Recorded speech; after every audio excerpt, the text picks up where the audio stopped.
Hello, everyone, and welcome to this Securing Enterprise Cloud Environments PanelCast. Happy to have you here. Today, we're discussing how to stay safe in these highly distributed environments. Today's webinar is sponsored by Rubrik, Cisco App Dynamics, and produced by ActualTech Media. My name is Keith Ward. I'm with ActualTech Media, and I'm really excited to be your moderator for this amazing discussion panel today. Before we get to that main event, though, I need to tell you all about a few housekeeping items. All right, you'll see a Q&A panel in your window there. That's the place to let us know about any technical issues you might be experiencing. Also, good to see, to let us know where you're logging in from. I see folks from South Carolina and St. Louis and North Carolina and Massachusetts and all over the place. It is great to have you here today. So also let us know if you're having any issues hearing or seeing any of us when we're on. A browser refresh is the first thing you want to do if you have any audio, video, or slide advancement issues. If that refresh doesn't work, let us know in the Q&A and we will provide further technical assistance. All right. Second, in the handout section of your webinar control panel, you will find some important resources, and I'd especially like to call your attention today to the best practices guide from Rubrik that you'll find there. And you'll also find a PDF from Cisco App Dynamics on driving intelligence security. So those are going to be here, well, they're going to be available for the entire discussion. Make sure you download those free resources, are fantastic to use. You'll also see a link there to the Gorilla Guide Book Club where you can get access to ActualTech Media's huge library of printed resources on technology topics. You'll also find in the handout section a link to the ATM Events Center, which has our calendar of upcoming events. Look those over. If you see anything you like, please sign up and join us for more of these. And finally, at the end of this webinar event today, we will be awarding a $250 Amazon gift card to one lucky registrant. Now, you do have to be in attendance during the entire live event to qualify for the prize. If you're interested in finding out more, the official terms and conditions of the prize drawing can be found in the handouts section. All right, with that, why don't we dispense with the boring stuff and get to the good stuff? And that means it is time to introduce today's panelists. These are true experts, and we are happy to have them here today. It is my pleasure to introduce Evan Shelley, the Director of Sales Engineering for Rubrik; Derek Litton, the Worldwide Sales Specialist for Cisco App Dynamics; and Joshua King, Global FSO Sales Director for Cisco App Dynamics. Gentlemen, it is great to have all of you here. Are you ready to go? It looks like we have everybody here but Evan, who I think is might be having a little bit of a technical issue here. Evan, let us know when you are on. In the meantime, I'll tell you what. While Keith, sorry, I'm on if you can hear me, but my video, I don't know what happened since the last time we tested it. It won't bring it up. Sorry about that, Evan. We will continue to work with you on that. So in the meantime, we've got you on audio, and we will see what we can fix. So for right now, we will go with you, Derek, and Joshua. So are you guys ready to go? Yep, I am. Great. So here we go. These questions have been submitted by you, the attendees, before the event, and we are going to cover some really interesting stuff. So first question, and for either or both of you, is there a way you can easily detect ransomware so you can deter it before something bad happens? Now, this, of course, is of primary concern in enterprise cloud environments with their highly distributed natures. So, so Josh or Derek or both of you jump in there. I'll go ahead and start talking about this. So yes, ransomware, obviously one of the larger problems that we have in, sorry, let me get, so you can see me. No, you're looking good. You're looking good right there, Derek. Yeah, no worries. What you really have to do is you have to start putting the tools and procedures in place to start looking for abnormalities or indicators of compromise. So if you start seeing a behavior of your users change drastically, so if a user starts downloading large amounts of information that they normally don't do I start to try to access files that I've never accessed before? Am I communicating outside of the enterprise to an unknown IP? These are things in nature that normally indicate that there's possibly something wrong and that you need to start investigating. If you have as best the tools as you can in place, the firewalls in place, a good network detection and response platform is very good, or what they now call XDR, which is extended detection and response. So it's a correlation of many tools. So you can start looking at abnormalities and start investigating. That is probably the best step that you can take in terms of ransomware. Okay, great. Evan, it is nice to have you back. We can see you. You're looking good. Oh, not your problem. Not your problem at all. I'm sure it was on our end. It's some of those technical issues that will only crop up when we're having a live on-camera discussion, it seems. So, so the question is there any way you can easily detect ransomware to deter it before something bad happens? And again, remember, we are talking about in these enterprise environments. So, so how do you do that in a large setting? Yeah, so it is really difficult because you have to know what you're looking for. And that's the biggest challenge, is that 0-day exploits are things that nobody knows anything about. Well-known ransomware strains are trying harder and harder to hide themselves. The other thing to consider is that the median dwell time of an attack over the last few years has been about 4 to 5 days within the US market, and it's shrinking closer to 1 day. And so there's less time for you to go and do that investigation and try and catch something before an attack kicks off. And so one of the things, like, absolutely, you need to make sure that everything is prepared on the perimeter.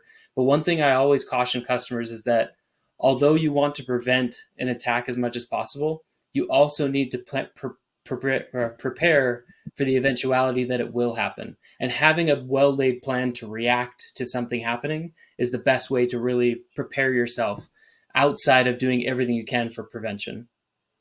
Now, for someone who is unfamiliar with the term, can you define dwell time for us and what that means in this context? Absolutely. Yeah. So dwell time is the measurement of time that occurs from the time a bad actor has accessed your environment and the time that they actually initiate an attack.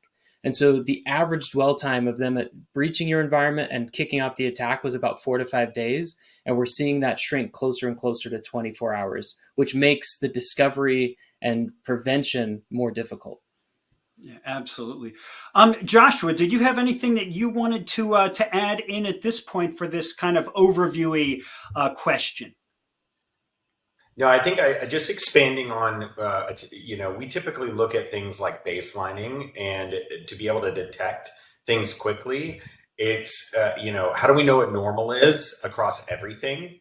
And then begin to understand how it deviates to understand if behavior is off, right? So just having analytics around where things are deviating from normal will help to identify these things quicker.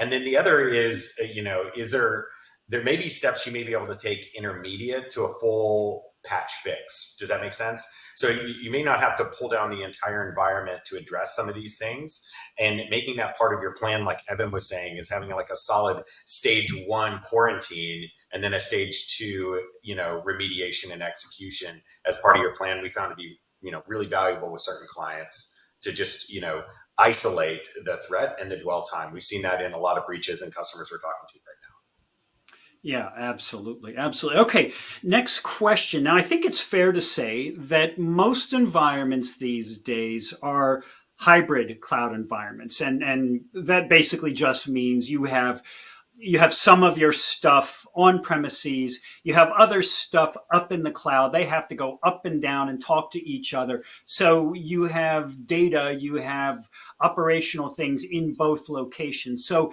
given that reality, and that's most environments these days, I do think that's an accurate statement.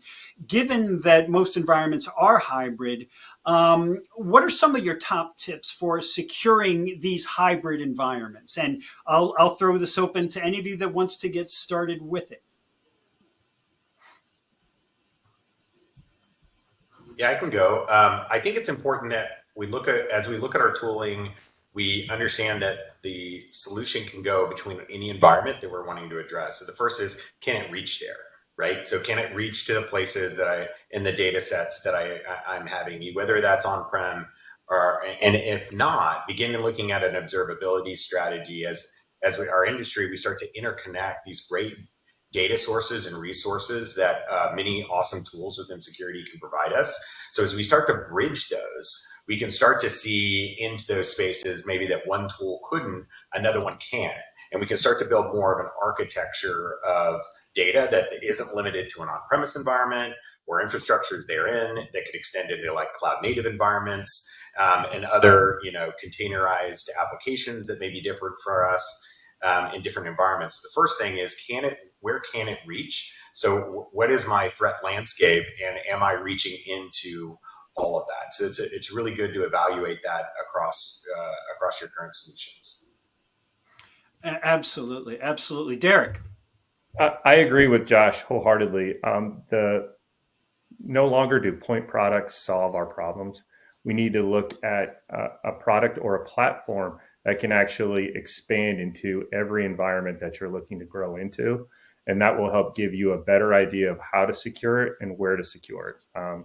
Because observability is one of the largest issues of understanding everything that's out there from on-prem to in the cloud. So having that knowledge and using those types of platforms gives you a better reach and better control of all those different environments. I would say too, always follow the NIST, National Institute of Standards and Technology, and the MITRE ATT&CK framework to understand how to build these types of networks from the ground, and then finding those platforms that can help you secure it from that point forward. Yeah, absolutely. Now, Evan, these environments, by their nature, the hybrid environment I'm talking about, these are pretty complex. Given there's a lot of moving parts in everything, especially in an enterprise. So does that create special challenges, do you think? It can. I would say, and this will go back to, I think, one of the questions we'll have later, but what we always see, or what I see with a lot of customers, is that you've got three main factors when it comes to security and kind of your weakest link. And it's always people, permissions, and data. That's the way that I viewed the world. And so you need to make sure that you have control of those three things. And to your point, as you add complexity by sprawling across on-premises to cloud, that extends the number of people that might be accessing it. It extends where the data could be living, and it extends the permissions. Who has permission to what? And one of the biggest risks of adding that complexity is not understanding the full landscape of where is the data, where is the sensitive data, who has the correct access to it, and then how are people managing this appropriately, and are the processes in place for people to manage that accordingly. And so I would always keep that in mind, as the people, the permissions, and the data, and focus on that first. NIST has a great framework around that, as mentioned. And so keep that in mind, that as you extend the complexity, you still have to keep with the basics on keeping security around those three things. Absolutely. Thank you. Let's move on to the next question here. Now, we're going to talk for a little while here, this and the next slide, about the costs. And for enterprises, cloud security are higher costs, obviously, than the SMB landscape. So let's talk for a few minutes about some of the hidden costs of security. I think there's a word missing here, that security breaches can generate. I mean, you think of something obvious like paying the ransom, right? If you get hit with an attack. But there are a lot of costs that may not be as obvious to enterprises when it comes to either securing your environment or the costs on the back end of a breach and what that could cost you that may not be as obvious. So let's dive into that next. Derek, do you want to start with that one? Sure. First off, without having the proper observability and tools in place, the time and effort that your security teams will be spending on trying to understand a breach, how far the breach went, what all is touched, and what other exposures it may have created, that time alone right there is very costly for a business and could potentially put them out of business because of those costs. Then you also have the reputation that a security breach brings. That can your customers trust you with their data? So those are just a couple of the issues that arise when there is a security breach that you don't necessarily think of at the time, but after it happens, it becomes a major problem. All right. Joshua, do you want to jump in here? Yeah, so I'll just expand a little bit on what Derek was saying. I'm starting to see where CISOs are having to sit in the room with the business far more, because as these breaches occur, brand impact occurs or customer experience gets hit and we lose valuable lifelong clients. Customers are just far more likely to shift or mistrust a brand whenever one of these things becomes highlighted, right? Or one of these things becomes known, or we have to actively reach out to our customers to notify them of a breach, right? That is one of those soft costs. It's not even monetary. It's more of how is our brand viewed? What is the trust that we're extending between our customers? How are we viewed in the industry in comparison to our peers and the other options? And isn't it true, Joshua, isn't it true that in a lot of cases, that reputational damage you're talking about, you may never get it back, right? Yeah, it's far harder to build trust than to maintain it. Does that make sense? And so you immediately, it's like very quickly off a cliff, and then I got to climb up that entire mountain again with that customer over time, right? And sometimes that's more valuable than the immediate, ransom we could be facing or specific, monetary breach is your overall trust with your end customer. We've just moved into a world where applications have become our brand, and that trust that's related to that is so synonymous with our applications themselves that our end customers are actually experiencing. So, so it's just a really important thing to start stepping maybe out of the security box into the business, into the other sides of our overall strategy within a company to make sure that we're understanding the full impact of a breach. Right. So Evan, then same question to you. What are the costs do you think customers could be overlooking, that businesses could be overlooking when it comes to security issues? Yeah, when I looked at this question early on, I had it didn't have the word attack like security breach in there. And so I'll throw out one thing to consider is that one of the best ways to prepare yourself and use security tools is to increase your logging and capture more logs and retain those logs for longer, which sometimes can be a hidden cost for a business as those grow and expand and bloat to an extent, and having control of that. And so it's helpful to have solutions that can help you look at data where it is in place and provide valuable insights into that. And we can dig into that deeper if there's of interest there. So that's one potentially hidden cost or unanticipated cost just from a security preparation perspective that a lot of companies sometimes ignore. And the other thing that I think is really investigated from a security breach perspective, and one of the costs that hits people is the personnel cost, and some due to emotional turmoil. So I've spoken with a number of customers that have been hit by ransomware attack because Rubrik really specializes in helping recover from an event. So when the worst happens, Rubrik's there to help recover from that event. And so unfortunately, we're seeing a lot of customers on their worst day when those things are happening. And one specific example is a CIO that said, I was in such emotional turmoil. As soon as this event happened, I felt like I'd walked into a house fire. Everything was gone. I didn't know where to start. I didn't know what to do next. I didn't know if my employees would have a job next week. I didn't know if I would have a job next week. And even though they came out of it, some people went to counseling after it because there's such an emotional turmoil. Some people leave the company because they don't want to have to deal with that again or deal with the long-term effects of what that breach and that attack caused. And so you have the potential impact of personnel impact, personnel turnover, as well as your external impacts that you have coming from your customers and from litigation and other things you have to do. If you're also churning those employees internally, you have to retrain, you have to rebuild. Are you reprotecting? Are people aware of the environment? So there's that real personnel and mental cost that's associated with a security breach. That is so important, I think, to bring out, Evan, that the human cost is something we typically don't discuss. You're absolutely right. We tend to think dollars and cents here. We don't think about the mental impact and the worry and the anxiety that this can cause too. In fact, that kind of leads into the next question. Let's discuss for a few minutes the bottom line business impact of security unpreparedness. Now, I was talking with someone the other day, and we were talking about one of the ultimate prices that can be paid for a business. This was an Illinois hospital. I think it was a year or two ago that got hit with a ransomware attack, was out for, their systems were down for 10 weeks or more. The hospital, partially in large measure due to these ransomware attacks and the effects, the hospital closed.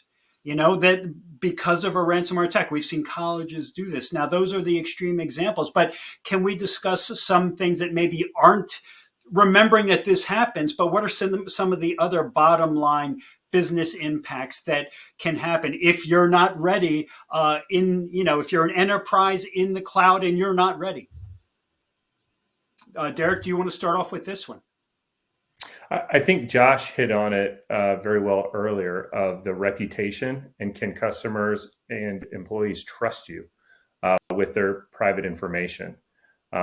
Once that trust is gone, the chances of you getting them back as a customer is very slim. So looking at, as you're growing and evolving, putting security first in everything that you do gives you that type of advantage to understand as I grow and I offer new services and new applications for my customers, I'm also thinking, how do I ensure that this is secure so I don't lose that branding? I don't lose that confidence in my organization. So those are some key things that can hit your bottom line and maybe never recover, just like Josh said. Yeah. Josh, do you want to follow up on that?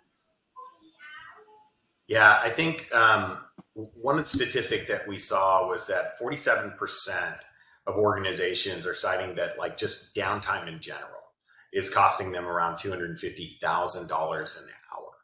Just the from a bottom line dollar perspective. Now that's an IDC stat from an industry.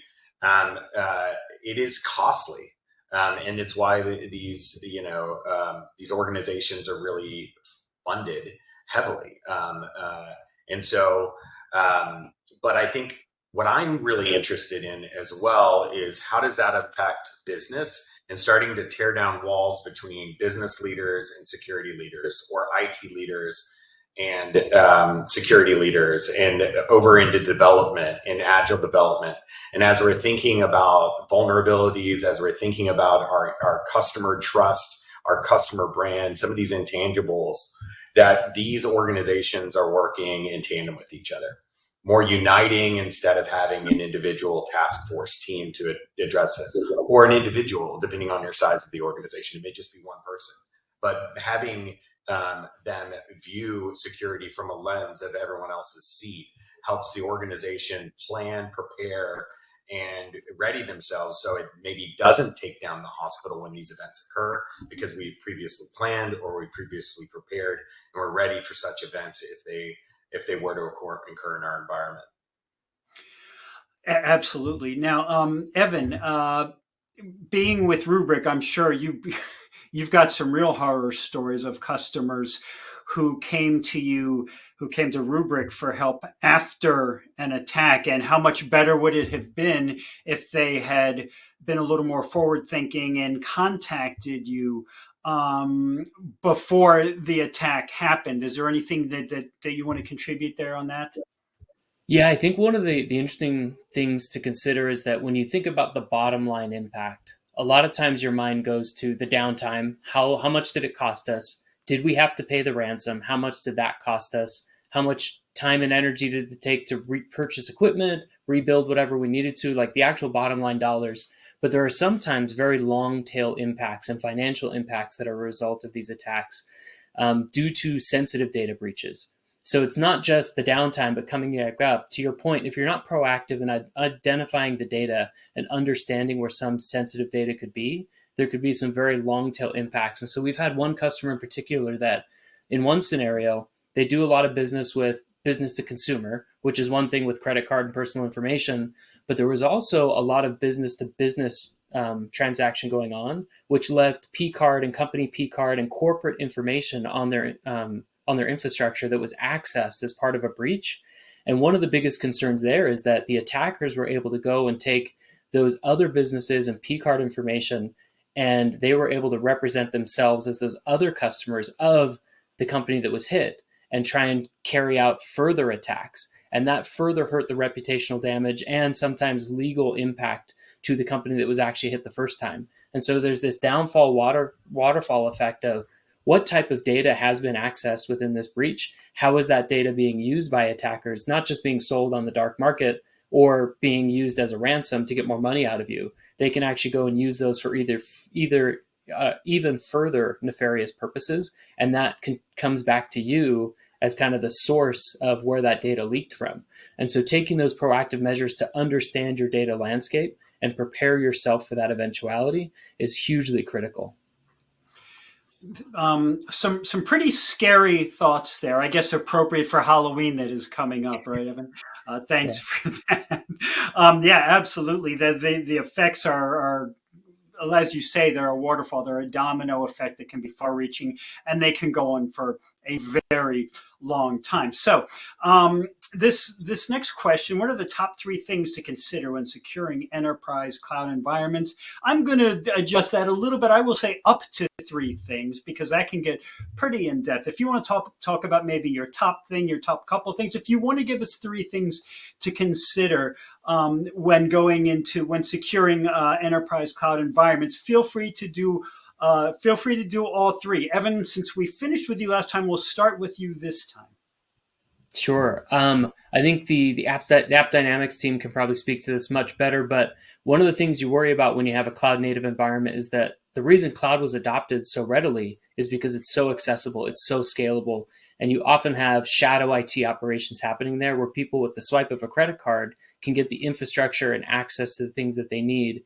So I go back to that, people, permissions, and data. But I'll go back to permissions more specifically, that as people are setting up infrastructure on their own, as they're doing the right thing in their mind by the business to accelerate the capabilities of the business, you need to make sure that you have those permissions in place. Security teams are involved early on. You have the right processes in place, because all it takes is one open endpoint, one user that wasn't decommissioned at the appropriate time, passwords that aren't regularly rotating in those environments, because it's often not the corporate IT service that's actually deploying a lot of these native cloud environments. It could be someone on the finance team. It could be someone in HR doing what's right in their mind by the business, but the controls might not be in place. And so those permissions become more critical than ever to make sure that you're controlling when you talk about cloud native environments, in my opinion. 100%. Derek, your top up to 3 things for to consider first when securing enterprise cloud environments. Observability is key. To understand and be able to see what's going on in your cloud environments is paramount to understand where I need to start creating policy. And that'll bleed into products, the CSPMs, cloud security posture management, creating rules that if someone were to turn up something in the cloud, that there are at least some procedures in place that they have to follow if they're going to join into the network. And then from there is building a security policy framework to understand, how do I protect all these new workloads that are coming up, spinning down? If I can have visualization and observability into them, I can then start creating those rules further, and then understand I need to keep an eye on different objects as they come up and put something in place like a rubric data loss the people processes that Evan spoke about are paramount. It seems so obvious to say that you can't secure what you don't know you have, but it's amazing how many companies overlook that idea of observability.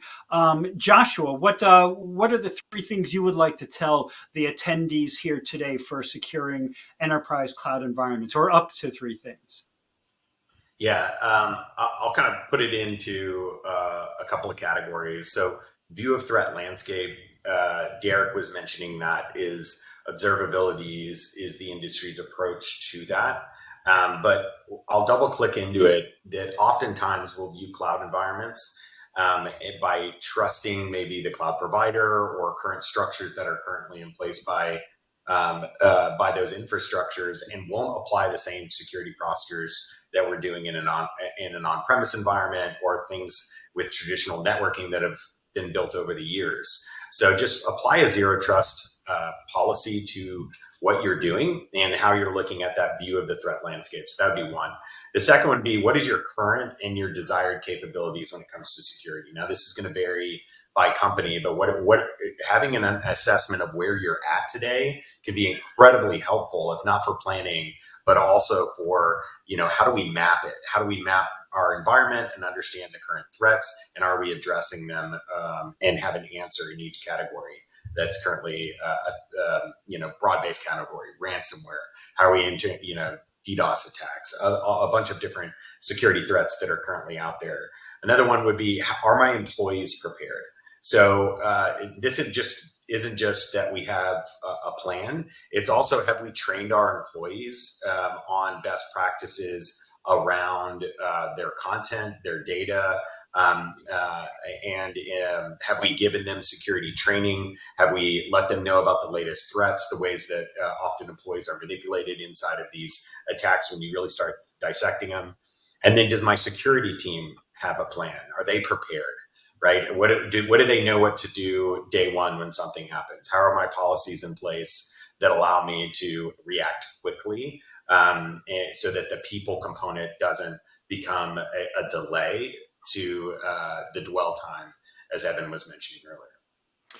I'd follow up with your point there, Joshua, on training as well, with a couple of things that I have noticed. Number one is that there's more work from home than ever. We've known this since the pandemic started, but we've essentially entered a new normal, right? Employees are coming into work again, but not as much. And now I think there's going to be a lot more remote work than there has ever been. And it is in place in a lot of environments and will remain in place. Even for companies that are having employees come back in, they're still providing more remote options, working from home, occasionally. So that's one thing. They're still out there. And so they're going to need that training. The second is that the phishing attacks, which we were all getting used to recognizing and being able to see the telltale marks, well, now with ChatGPT and AI, they're better than they've ever been. So the attacks are a lot more able to fool us than they were a few years ago, and they read very well. So training that takes that into account, and ongoing training for the newest attacks. So yeah, that is some great discussion of all of those points. Okay, so let's move on to a really interesting one here. So let's get your feedback on what are the most common cloud security mistakes that enterprises make here. All three of you have seen these, being in the companies you work for. So what do you see commonly that companies are doing when it comes to securing their cloud environments? What are the big stumbling blocks? What are the things you see over and over again? So Derek, why don't we start with you on that?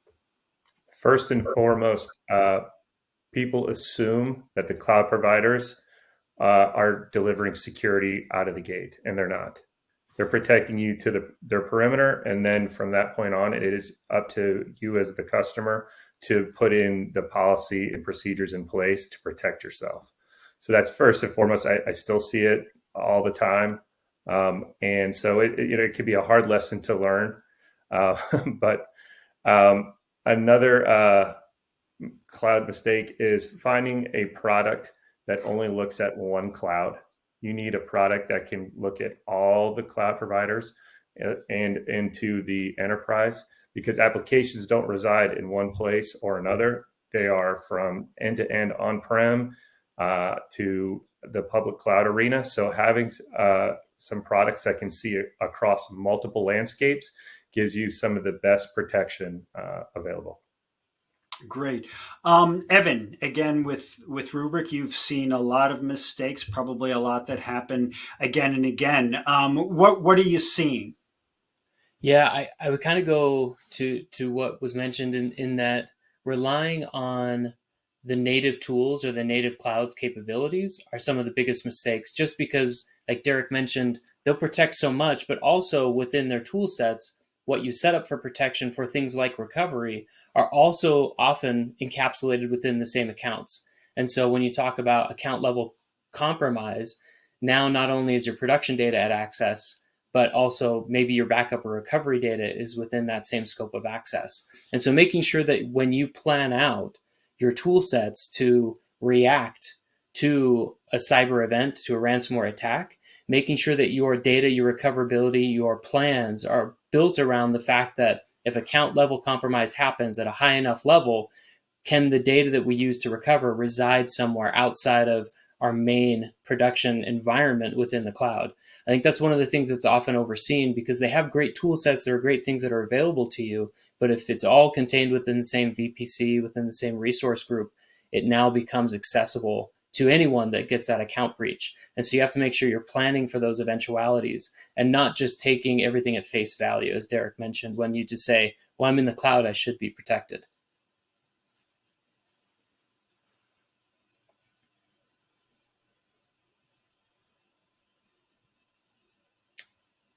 And I'll just jump in as well and add a couple other comments. One of the things that I've seen is that sometimes companies will excuse themselves on size, and that's a big mistake, because as the bad actors that are out there are targeting small companies because they know they don't have maybe a security professional or security personnel. They know they're more likely statistically to pay the ransomware and be done with it than they are to work with a big enterprise that has the funds, the team, and the resources and partnerships to be able to fight the ransomware attack.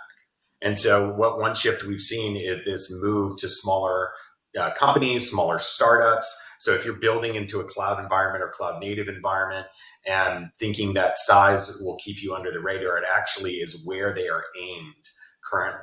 And so I just want to, that's also a common mistake I've seen, is that figuring that tools, different capabilities, different additional security measures are only what you need to do once you reach a certain level or a certain environment. That would be a common mistake as well, leaving yourself unprepared for these type of bad actors.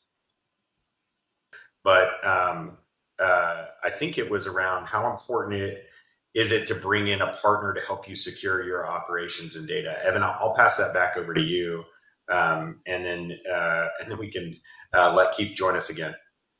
Yeah, I think it's critical. There are firms out there that specialize in helping you prepare. There are firms out there that help you respond. And the advantage of bringing in a partner that understands both preparation and response is that they see it on a regular basis.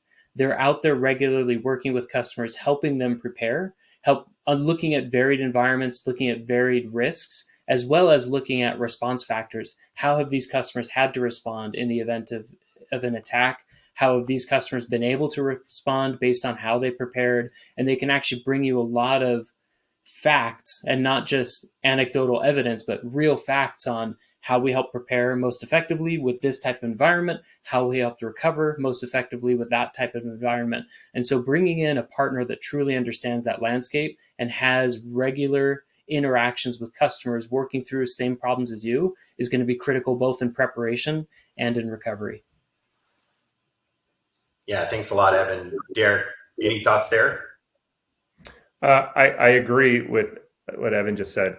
Also, you have to look at bringing in a partner can help you set up for not only preparing and getting yourself in the correct security posture, but they can also be there for you in case something does happen and support you, help you get over looking for what went on, those war rooms of understanding an attack and how can we then remediate it. Having a partner is paramount to helping you get to that point. Yeah, and I'll just add on a last thought here, specifically around, companies building software are building for every customer that's out there.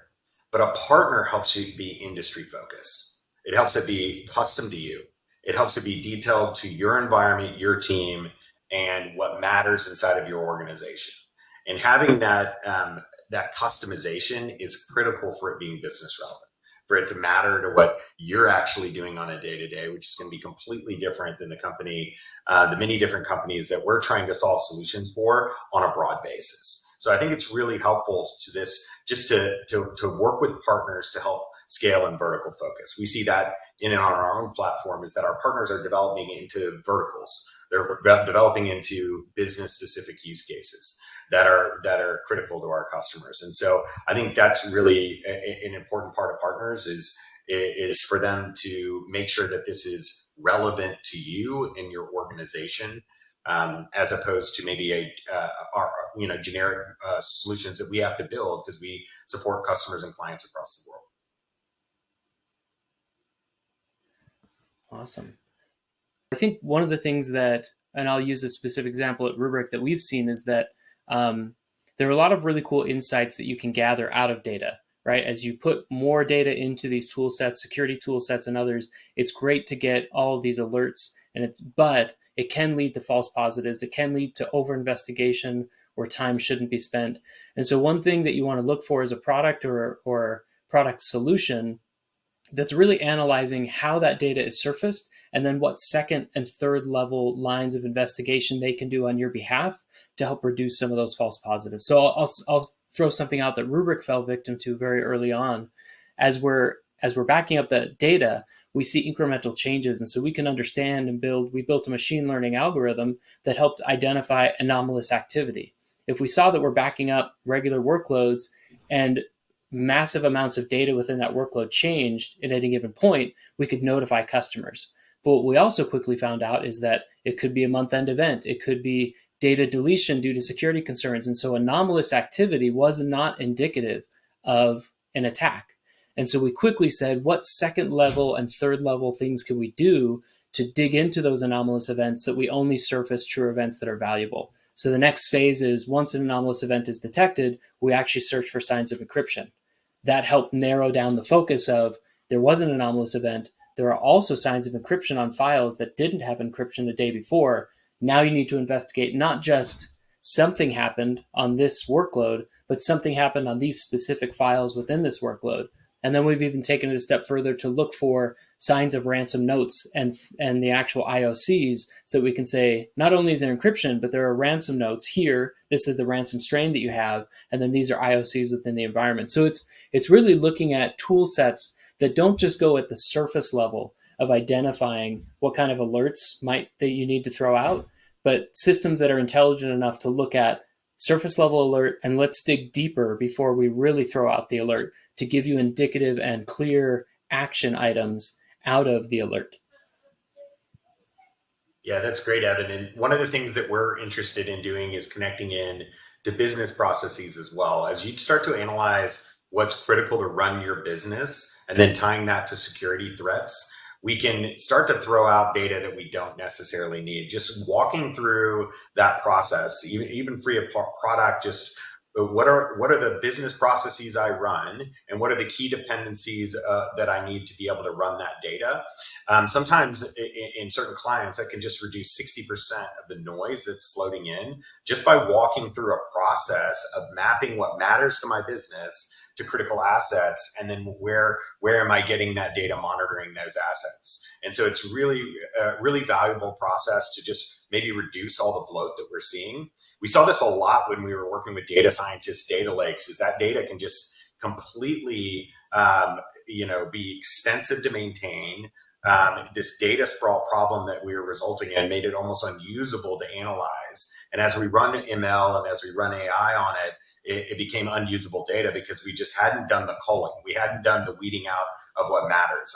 A good analogy I use is, if I don't clean out my computer or my email, it becomes this bloat that just comes from everywhere. But as I start to analyze what work streams matter to me, what communications are important to my business, I can drastically reduce the noise just through process and through taking the time to plan accordingly and understand where and how those relationships lie. Derek, anything from your end? Yeah, especially when I think of console bloat, I think of all the different screens security teams potentially have in front of them with point solutions. You really need to start looking at a platform that can take in that information, like you said, Josh, and you can filter out all the unnecessary different little streams of information coming in, alerts, warnings, and get it to what exactly am I trying to secure? And I have all the proper information I need, so I'm not going screen to screen to screen to screen and potentially losing time and effort when I could have something all in one area and the exact information that I needed. I wanted to thank you for your thoughts and insights in the discussion, for going over those questions, and for pinch hitting for me. I appreciate that so much. I can say this has never happened to me before on one of these. So thanks again, gentlemen, for picking up the ball here when my internet dropped the ball, and for being on with us. It was truly a pleasure to have you here. Thank you, Keith. Yeah, thank you, Derek. Thanks so much. Thanks, Joshua. Yeah, thank you, everybody. Yeah. All right. So what a fabulous overview of how to secure enterprise cloud environments. What I heard of it and what I was there for, I enjoyed so much. I do want to thank Derek and Joshua and Evan for being here and for helping out in the way they did. I want to thank all of you attendees for being here. But next, I want to give away the Amazon gift card prize drawing. I'm not going to forget about that, even when I can't be in the event itself. We do have that ready to go, and that's $250. And the winner of that gift card is Anne-Marie Kirchner from California. Congratulations to you, Anne-Marie. We will be in touch to get you your card ASAP. And with that, everyone, we are wrapped. On behalf of the ActualTech Media team, I want to thank Rubrik and Cisco/AppDynamics for making this event possible. I want to thank our expert panelists today who were so great in helping me out and for providing such valuable information on keeping your enterprises secure from the bad guys who are out there. And I want to thank all of you for attending and for putting up with all of my tech gremlins, which have bit hard this afternoon. Thank you for hanging out and for staying on, and I hope you all learned a lot. It was a pleasure to be on with you, and that concludes the event. I'm going to see if I can get all this stuff fixed, and I want all of you to have a great rest of your day, and hopefully this doesn't happen to you. Bye now, everyone.